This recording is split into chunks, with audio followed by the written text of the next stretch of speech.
All right, for our first clay project for Sculpture 2, we are going to be creating some nesting dolls.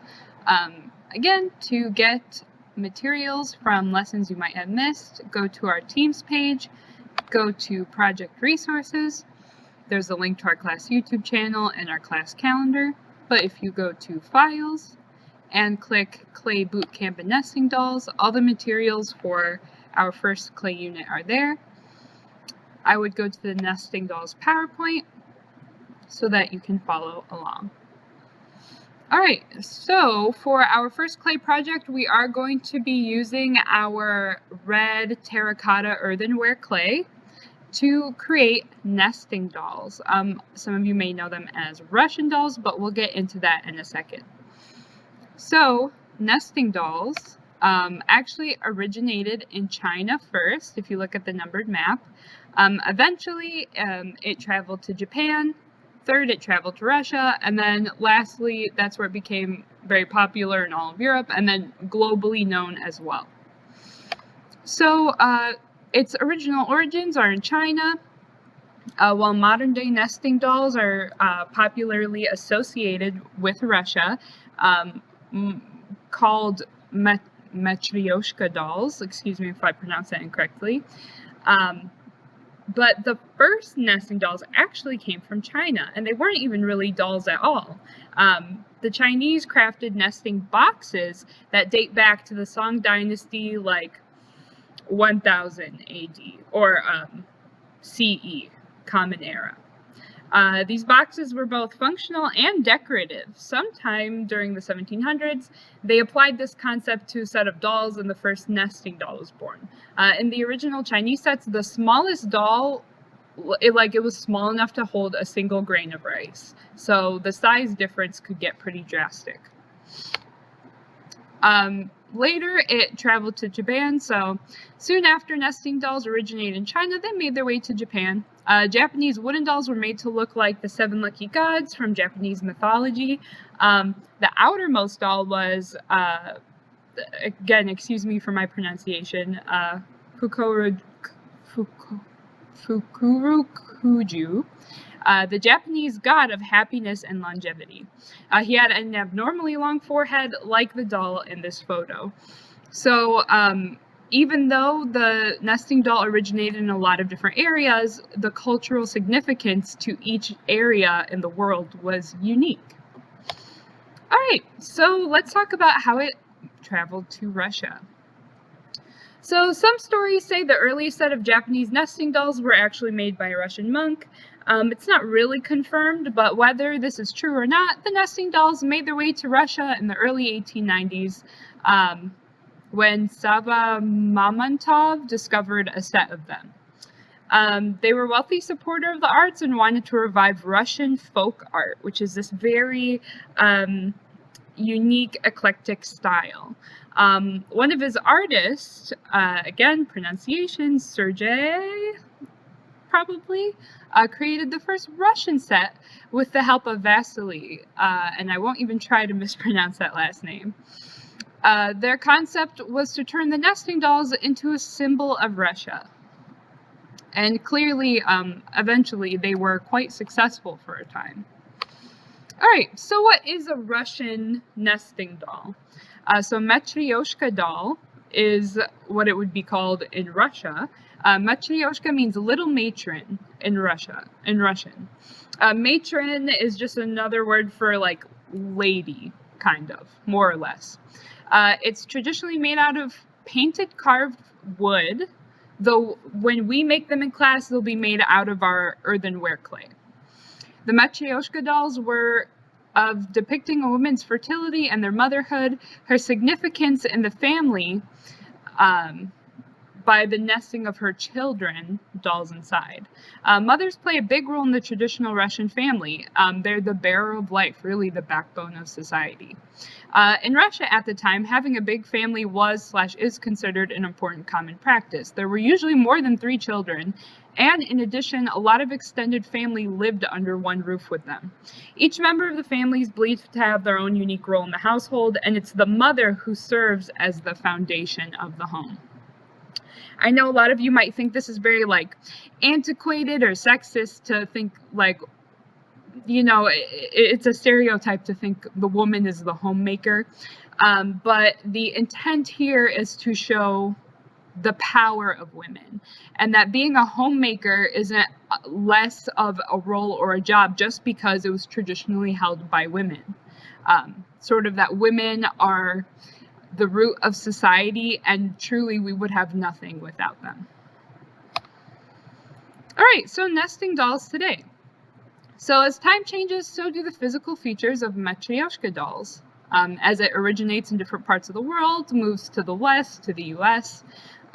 Each doll has evolved from uniquely different to identically the same patterns and designs, just different in size.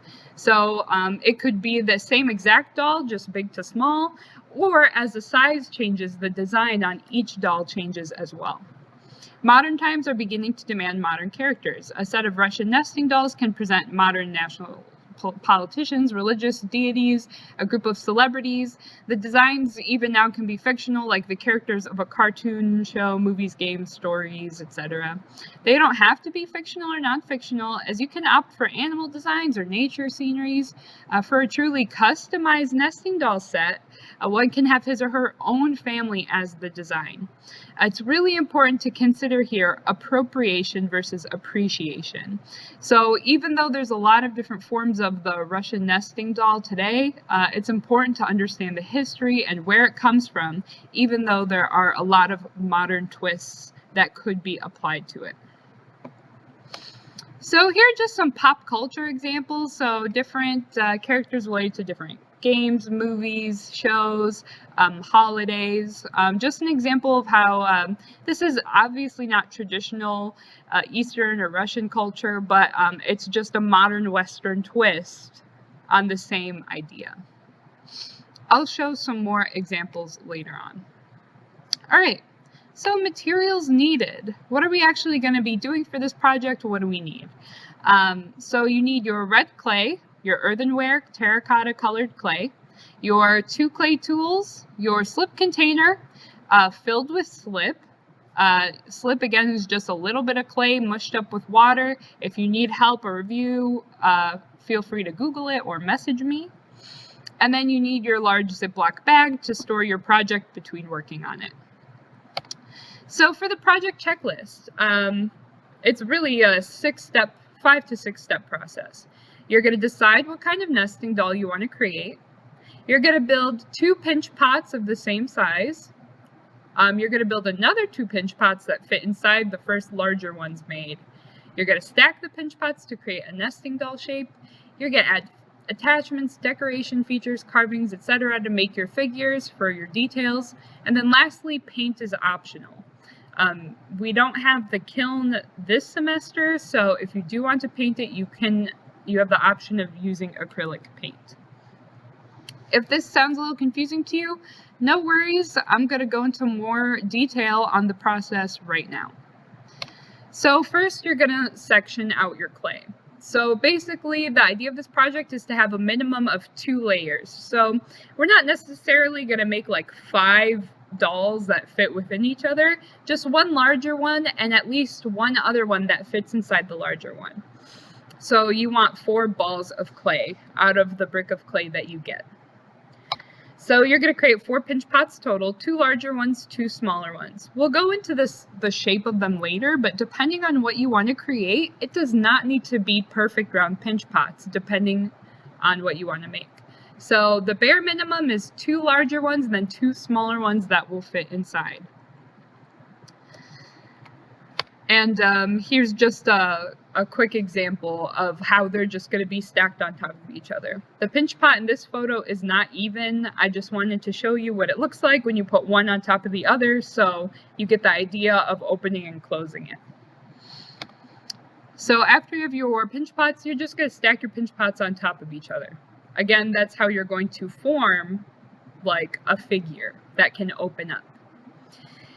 All right, let's look at some examples to give you a better idea of what this could be like.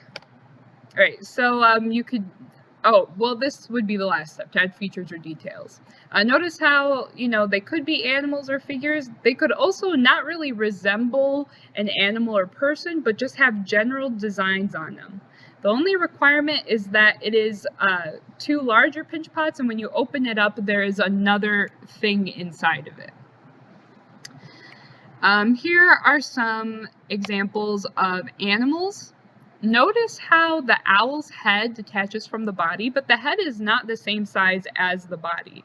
So if you don't want it to split directly in the middle, that is totally fine. You have a lot of creative control. It's just the standard base to start off with, if you want, is just 2 pinch pots stacked on top of each other. But you can be creative with where it is going to open up from and the shape of the pots. Someone did a chicken, again, a bird that would open up from the neck, not just straight in the middle, and they got a little creative and made a little opening for a baby bird. So really, test yourself on how creative you can be. This one's a little hard to see, but it kind of opens from the mouth in the middle. You can lift it there. Okay, another example are characters. So again, not exactly a 50-50 top and bottom pot. It kind of opens up from the head. But as long as there was another figure inside, that would be totally acceptable. This one opens up, from the neck and the pants. You lift, the top of the head from the mouth. So notice these are all not the same shape. I know earlier I showed to make, 4 pinch pots that fit inside each other. But if you want to do different shapes depending on your character, as long as there's another figure or nesting doll inside, it could be any shape that you want. All right, another example is food. I think that these can sometimes be really fun and creative as well.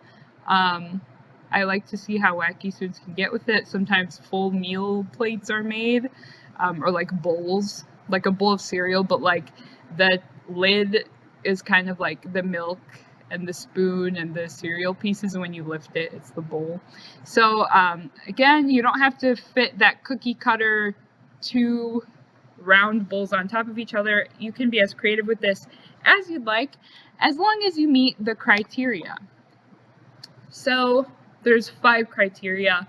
They are very, very basic and simple, so you get as much creative control as you want with this. So did you plan out your project in your sketchbook? Did you make at least 2 layers of a nesting doll? So technically 4 pinch pots. Did you add engravings, attachments, features, or details after?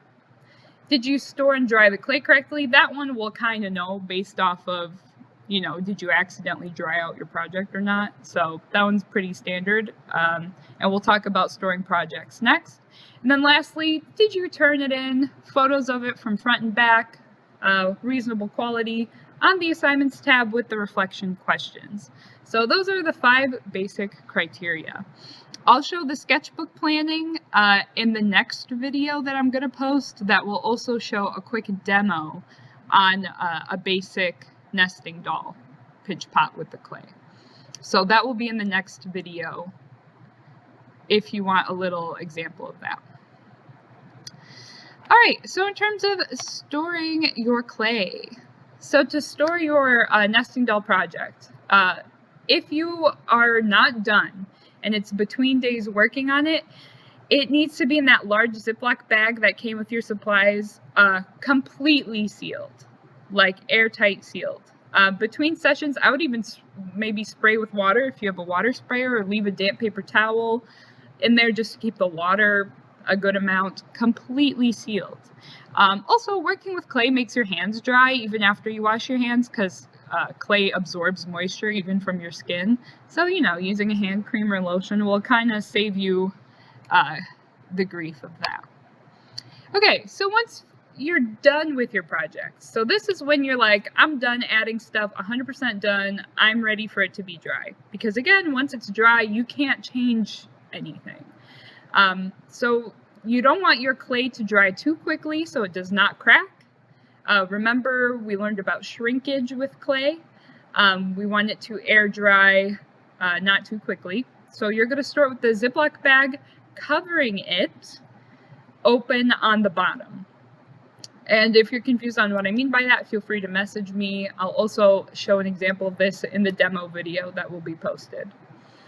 Once the clay turns a slightly lighter color after even less than a few days, really a day or two maybe, you can just remove the bag until it's completely dry and no longer cool to the touch. That means it is in the third stage of clay, bone dry. You are done with the project. Once it's bone dry, that is also when you have the option to add paint. So what do I do with the clay I'm not currently using? So you saved a little clay on the side for details or something. Don't just leave that out because it'll dry up. So keep the clay you're saving for details in the original smaller Ziploc bag the clay itself came in, with the bag completely sealed, unless you need to take some of it out or put some back. If your clay dries out by accident, the natural consequence, you gotta let me know so we can call during office hours, and I gotta instruct you on how to rehydrate your dried out clay. And it's gonna be more than one call. So really be careful with that. Here's just this little snapshot I post it during class every day. So again, if you're not done with your project and you're currently working on it and you need to still make changes, it is in your Ziploc bag completely sealed. I cannot stress that enough, especially over weekends. Because if you don't work on it, it's just in that bag for like 2 days. And if the bag's accidentally open, your project is gonna dry out. If you're done with the project and you're ready to let it dry, then it is stored with the Ziploc bag placed over it, but it's open on the bottom. So it's kind of just covered by the bag. If my project is slightly drier than leather hard, then remove the bag that's covering it and let it openly dry until it's bone dry. When in doubt, if you're not sure, just ask me. I'll be happy to tell you how you should store your project. So again, that's just a little overview of the project. You can message me at any time with questions, and look out soon for the demonstration video on making a planning page in your sketchbook. It's important to plan this out before you start. And a little demonstration on a very basic version of the nesting doll. And that's about it.